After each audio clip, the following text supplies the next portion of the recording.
sword of Trump hanging over international student is removed. But should they take a sigh of relief? And what led to this U-turn by the Trump administration? This and much more we'll discuss today. I'm your host Anne and you are watching This Is The Show. Here we are joined by member Maryland House of Delegates Dr. Jalisi, Democrat Tahir Javed and entrepreneur Amir Erez, Professor Adil, Najam and Naeem Zafar and distinguished lawyers. But first, a report by our correspondent Minahil Zehra on why the international students still have reservations about Trump administration's move. Thanks to Harvard, MIT and other institutions, international students across the United States are taking a sigh of relief. Those who sought higher education in USA no more risk deportation as these institutions has won them a battle even before it was fought. International students were shocked when earlier this month the United States Immigration and Customs Enforcement issued an advisory that international students must enroll in at least some in-person coursework for the fall, leave the country or face deportation. The United States was otherwise known to provide the best secondary education as well as higher education by both private and public schools. Over the decades, the Education Department had always designed policies to facilitate students, be it special education or adult education. In any field, including physical education, students had always felt more charm in the United States than elsewhere. That is the reason the best, the brightest and the richest heads to Ivy League colleges. Most of these students not only pay high tuition fee for their classes but also significantly contribute hundreds of dollars for car insurance, health insurance, life insurance, renter's insurance and auto insurance. Though most of the students take a bus, but those who can afford a car seek cheap insurance quotes and buy cheap auto insurance as well. So buying a car and having cheap car insurance adds value to the insurance industry as well as auto industry. Majority of them take international student loans to become an attorney, medical professional, software developer, master of trading or earn an MBA. In a nutshell, to get a degree or for continuing special education, international students pay a huge sum of money.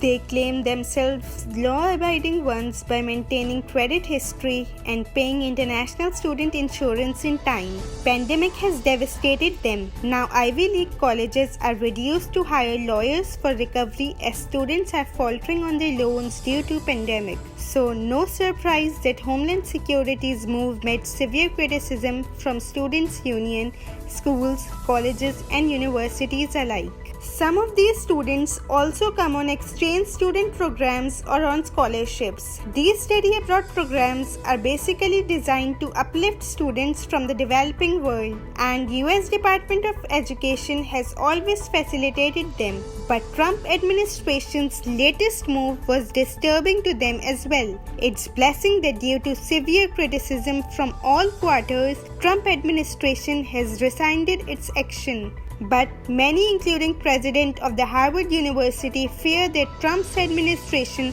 may come up with some other move. Is President Trump waiting for his re-election to do that is an open question. There is little doubt that Harvard and MIT have saved international students from Trump administration's move.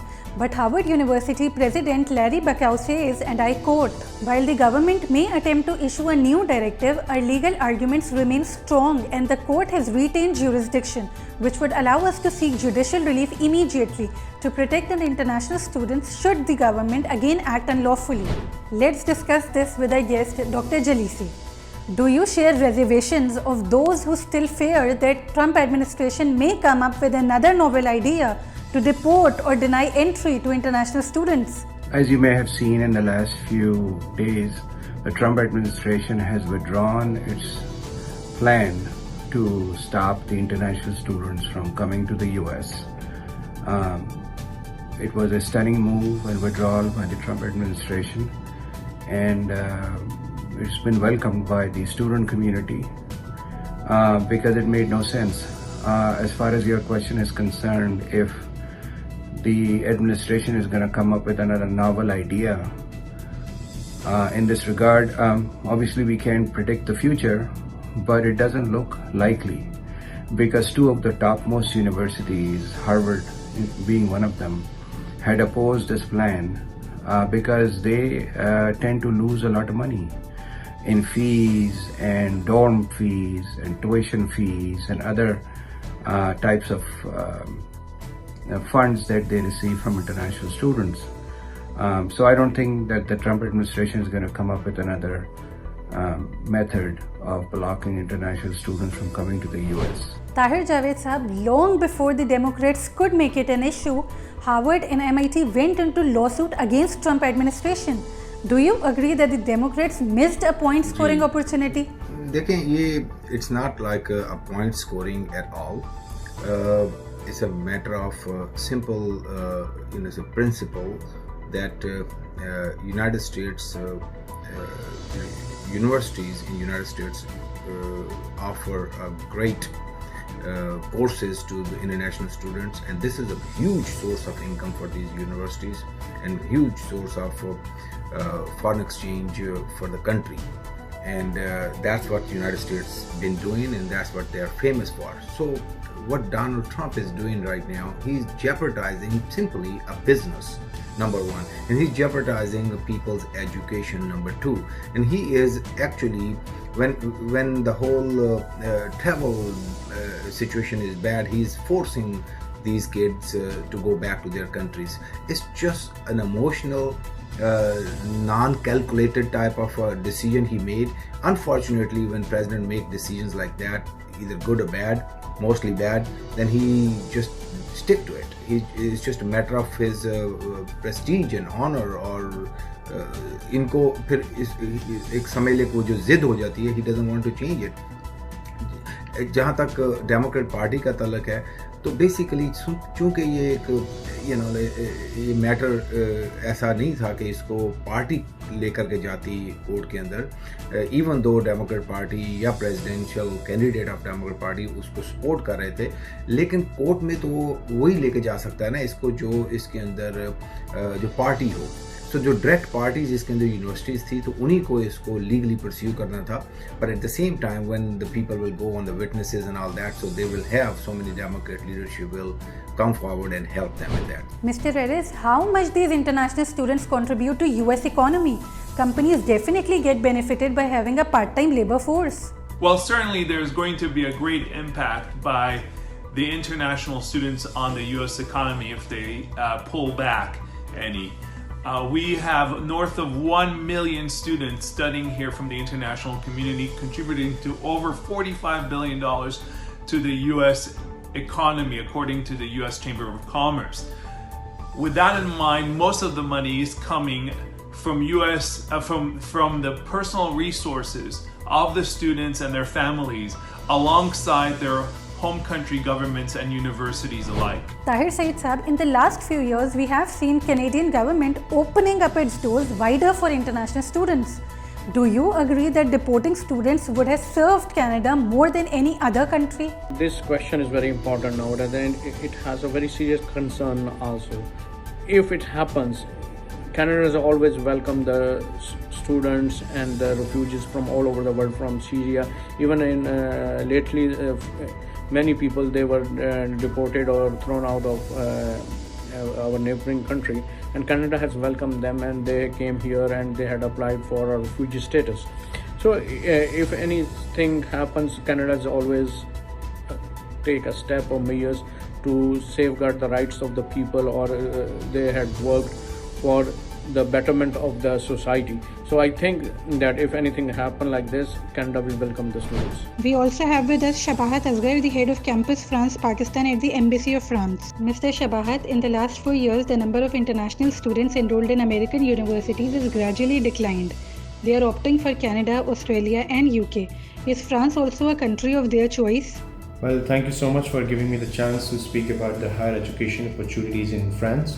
So my answer would be in two parts. The first part would be some facts and figures. The second part would be about some general points. Talking about the students' mobility, France is the 6th destination for international students' mobility, and which is very evident from the fact that 43% of the research scholars in France are international scholars. Out of the top 5 management programs, 3 of them are taught in French business schools.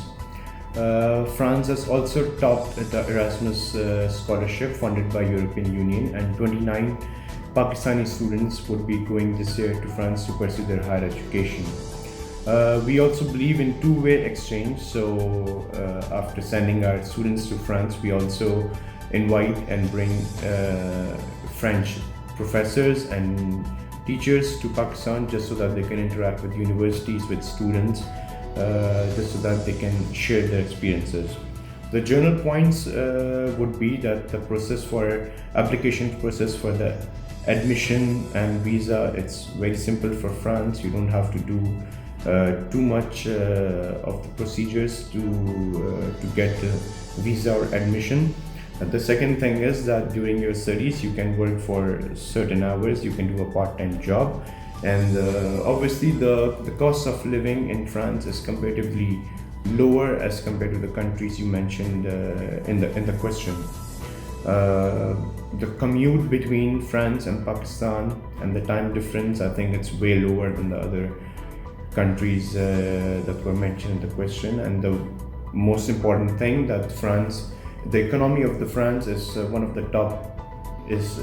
the top 10 economies in the world. So these points basically make France a choice. I think it should be a top choice for international students so that they can go to France and pursue their higher education.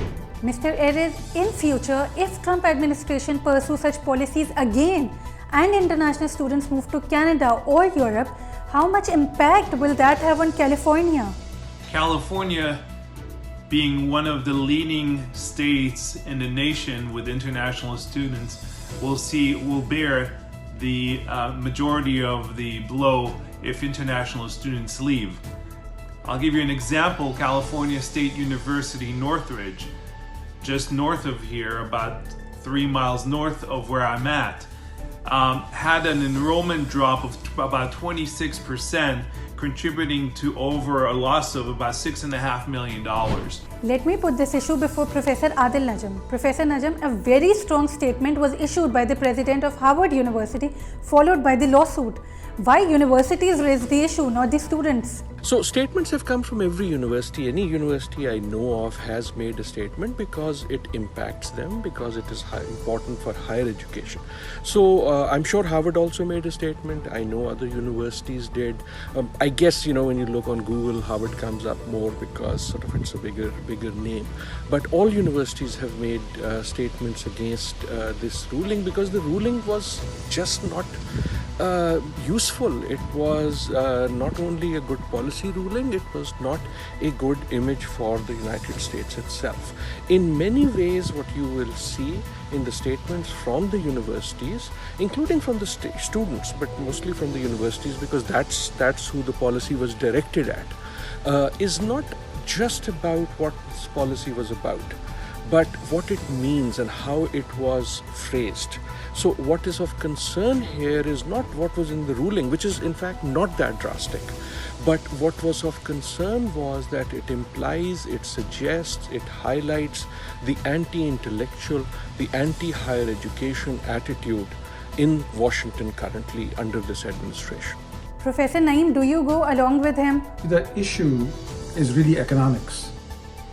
So the reason Harvard president and MIT and others joined them very quickly, because universities will lose millions of dollars in revenue if international students don't come.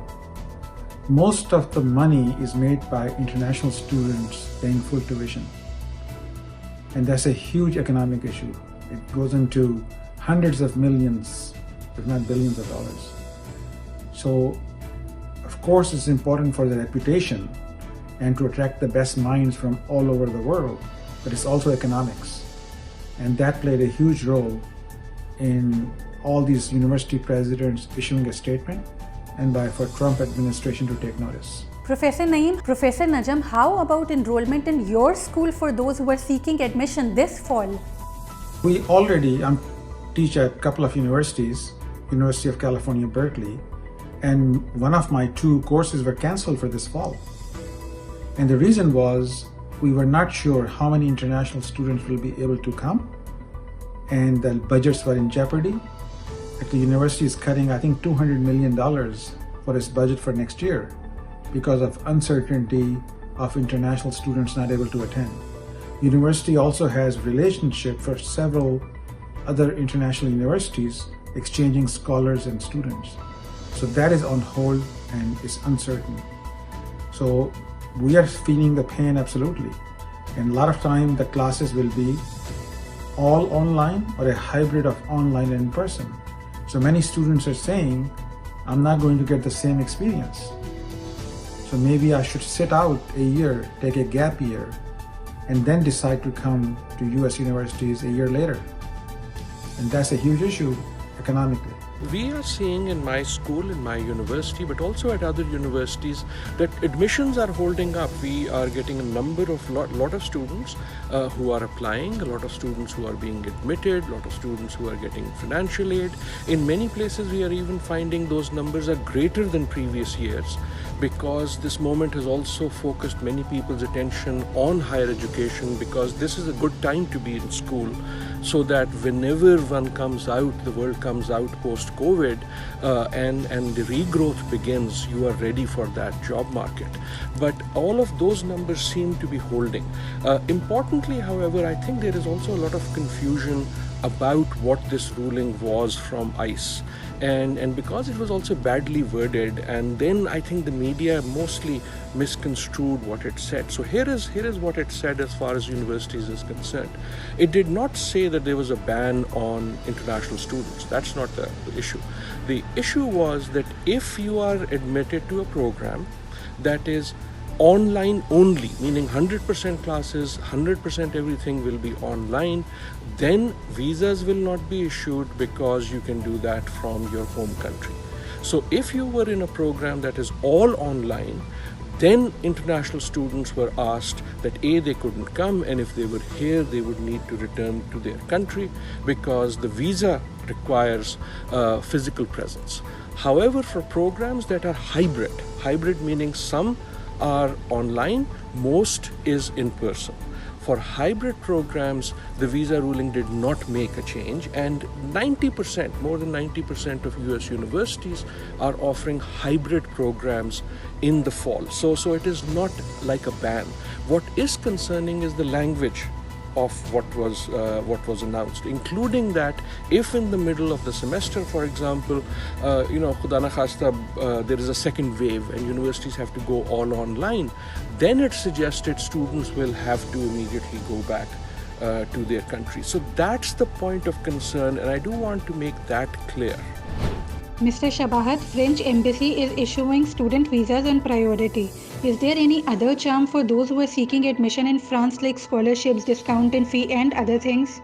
Obviously, there are a lot of opportunities and charm for the international students who wish to go to France to pursue their higher education.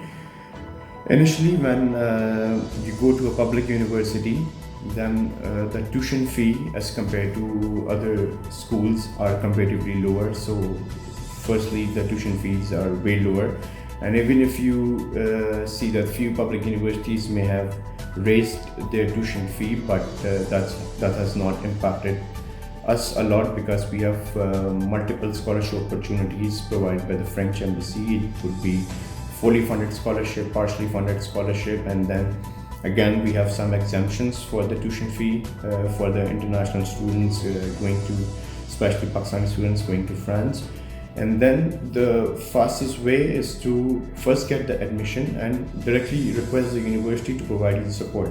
So many French universities would help you out with your tuition fee, and that would be the best way to start off your education in France. And again, there is a Campus France that supports you for your education. I would name few scholarship programs for you just so that you can go and look for these programs.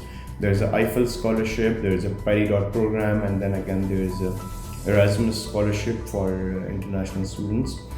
And HEC has been partners with Campus France and the French Embassy for quite long, and HEC also support Pakistani students that plan to go to France for their higher education. Housing assistance and A lot of discounts and support in transportation is provided by the French government itself. So being an international student in France, you get the benefit of all these support. A campaign was launched by Campus France. It was called Bienvenue en France, which is Welcome to France. So under the umbrella of this campaign, students would be provided with much better welcome services, so that just to make their arrival in France much easier and smooth. Dr. Jalisi, a number of American students study in Canada and Europe. When an administration issues order, do they consider same can happen to their own students abroad?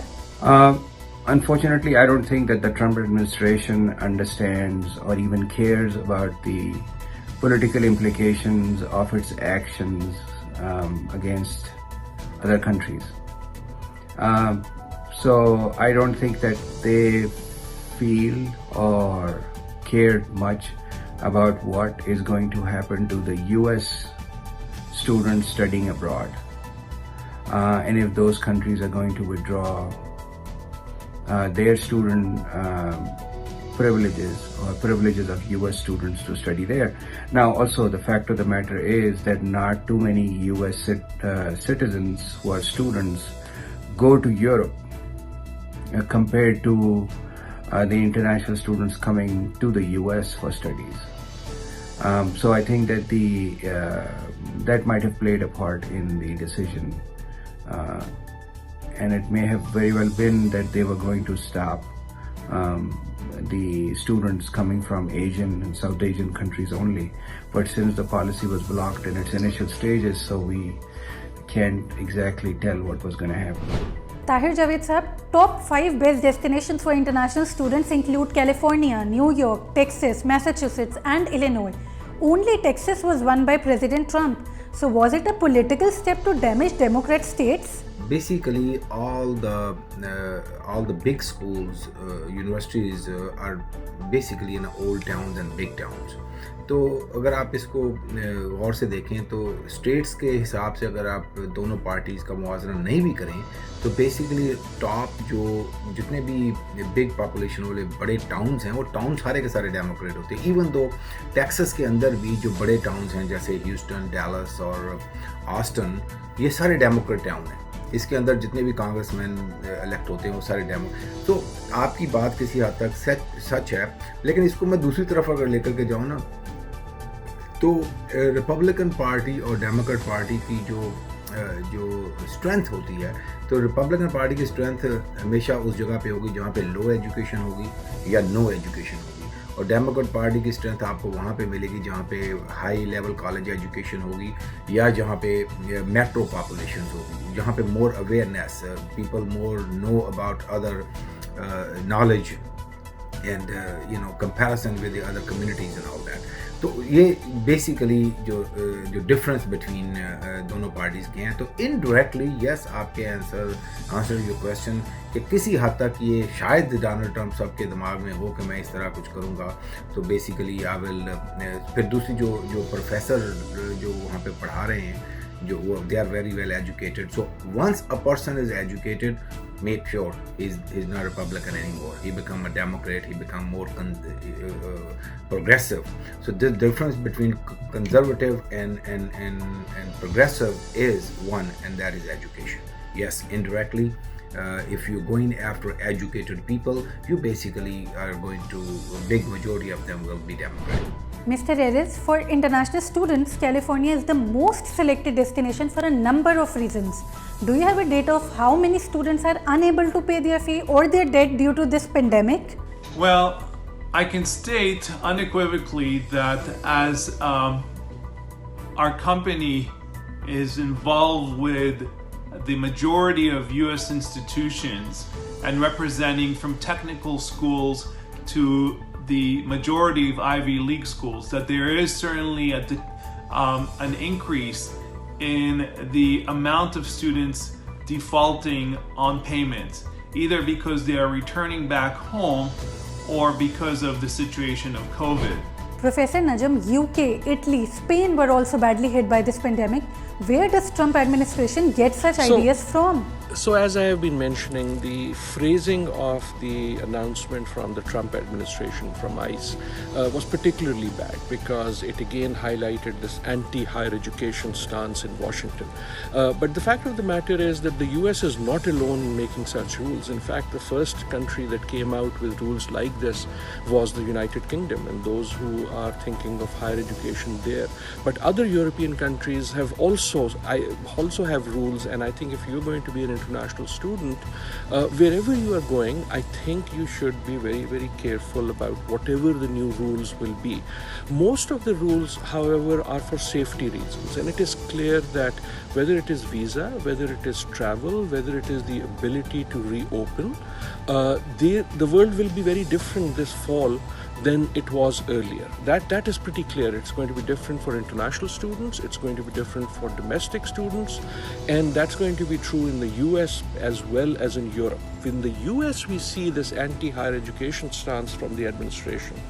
And personally, I think the bigger question is not these rules. The bigger question that is impacting higher education and international students is questions of visa.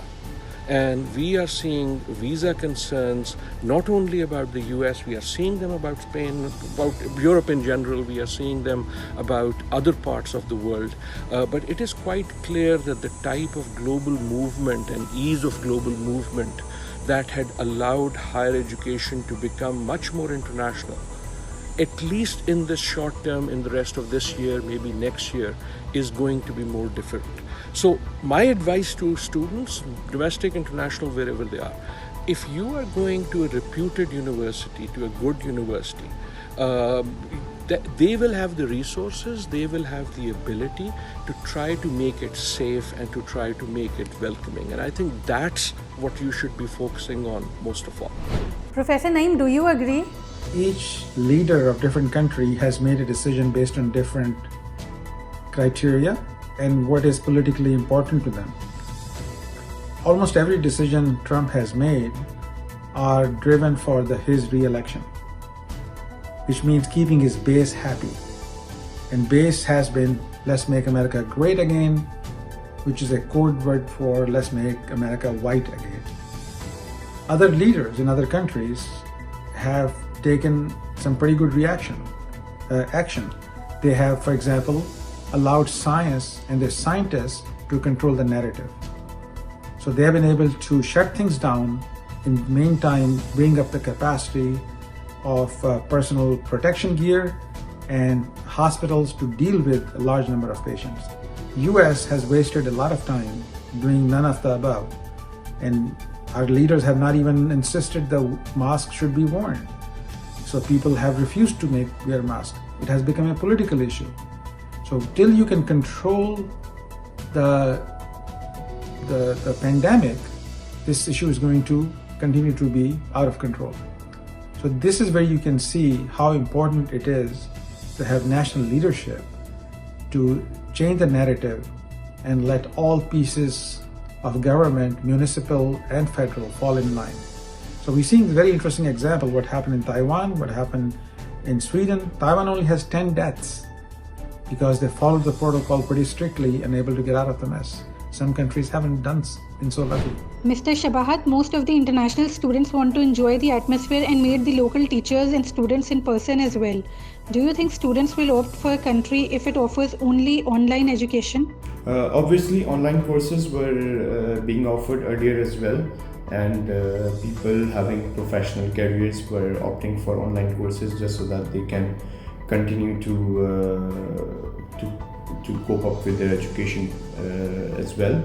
But the thing is that in the online education, you don't have the hands-on experience, you don't get that on-field experience which you actually want. So even in this context of pandemic of the coronavirus, France has been providing online courses to the students, but again, universities and teachers were much more welcoming to international students. So that's why the French embassy in Pakistan has resumed the visa operations for the students, so that the students going for the September intake could actually get their visa from the French embassy and they can travel to France for pursuing their higher education. In the end, I would just like to conclude this by saying that Campus France is the official French government organization which helps out the student at every process and provide guidance at any step that is required by the student. So, but the purpose of mentioning this is that going to France, getting admission, getting visa, it's not a complicated process. It's very simple. So you can do it yourself. Me being a Pakistani student, I did the entire process myself without any support from anyone. But in the process, if you find any difficulty, you have any query, you can always come back to Campus France, Pakistan, and we'll try to help you out in any way possible. Tahir Javed sir, Biden's 69-year-old wife is an English professor. On students' issues, she has supported the stance of a 77-year-old husband. 74-year-old Donald Trump also has school-going grandkids, but Biden has sought more funds for schools than Trump. Shouldn't your party advocate for funds to support needy students as well? जी, आपके इस सवाल के ऊपर मैं एक general answer आपको ये दूंगा कि डेमोक्रेट पार्टी के अंदर we always push for free education और less expensive education. So through that आप लोगों को मोर अपॉर्चुनिटीज़ देते हैं टू गो टू कॉलेज. यहाँ पे याद रखें, अमेरिका में कॉलेज जाना इतना आसान काम नहीं है. जो अगर उनको फैमिली की सपोर्ट नहीं है बच्चों को, तो उनको फुल टाइम जॉब करके फुल टाइम स्टडी करना पड़ती है. और that's a tough life. It's not easy for everybody to do that. तो इसलिए सालों साल से डेमोक्रेट की ये होती है कि हम बार्गेन करते हैं जा करके यूनिवर्सिटीज़ के साथ कि अपनी फ़ीसों को कम करें. फिर अभी जो बर्नी सैंडर का एक है कि फ्री कॉलेज एजुकेशन और उनके कॉलेज डेट पे किया जाए. तो ये सालों साल से डेमोक्रेट पार्टी की कोशिश रही है कि एजुकेशन के ऊपर मोर फंडिंग की जाए, बच्चों को मज़ीद डिस्काउंटेड फीस ऑफ़र की जाए एंड ऑल दैट. लेकिन जो मैटर टुडे इन डिस्कशन वो इंटरनेशनल स्टूडेंट्स का है. तो आई थिंक उसके लिए तो बेसिकली जब international student, this is a simple business for this country कि वो उनकी यूनिवर्सिटीज़ ऑफ़र करती हैं और they make foreign exchange by attracting students outside. और मैं इसको फिर बोलूँगा one more time, president Donald Trump is jeopardizing a business here. Once people will lose their trust, when they lose their confidence, then next time anybody, because we have competition with England, we have competition with other areas where they can go to Oxford or they can go to some other countries, and then you start losing that business. So it's not that we have Harvard University and they have no other choices.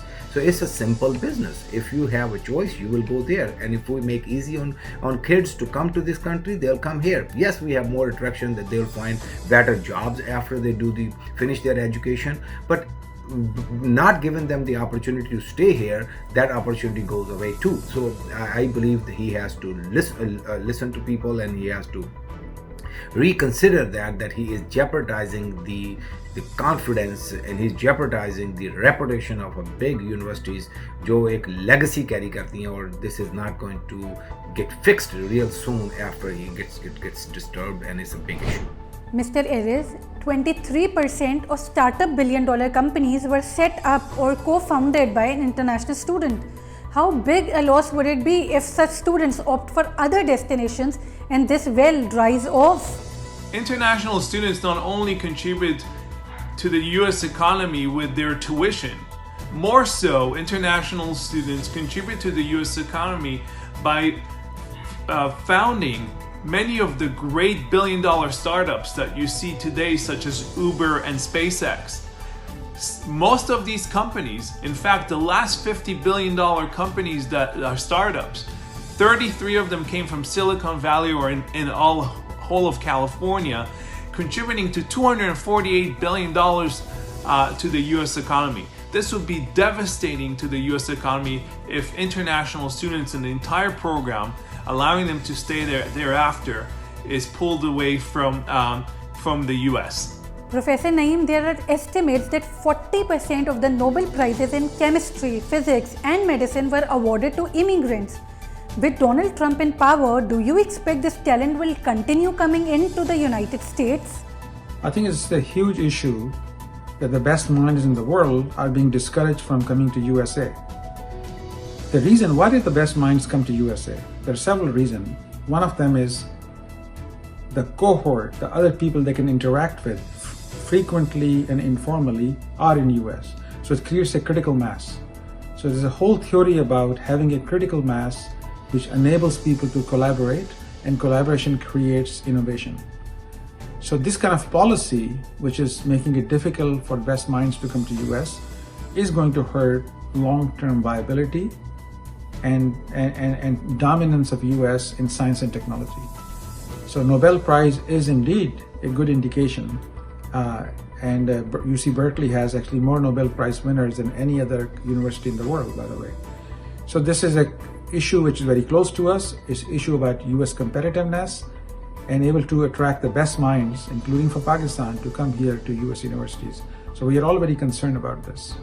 Professor Najam, do you agree? Indeed, I have written about it, done research on it. A lot of the intellectual academic power of the United States has come from generation after generation of immigrants. You know, whether it was Einstein or whether it was people now, you go to any university, the ability of US universities to attract the best talent from everywhere has been a source of power. Now, let us also be clear, that has always been true. The so-called sort of scientific prowess of the great Muslim empire was not about Muslim scientists. It was also about, because those were great civilizations with lots of resources, with lots of wealth, they attracted the best talent from everywhere, some of whom were Muslims, some of those were not actually Muslim. Similarly, again, I'm talking about the sort of golden age of Muslim science. Similarly, we see that as the rise of the British power. When Britain was the greatest power on earth, you saw talent from all across the world going to Britain. That has been the case with the US. Now, this is true for Mr. Trump and COVID, but the fact is that has been changing anyhow in the last many years. In the last many years, you've started seeing people go other places, go to Asia, go to China, go to Australia. So talent will go wherever it will have opportunity. And that was shifting anyhow because the US was no longer sort of the sole place where talent was coming from. But what Mr. Trump and what this current chill has done is that talent will look elsewhere to go.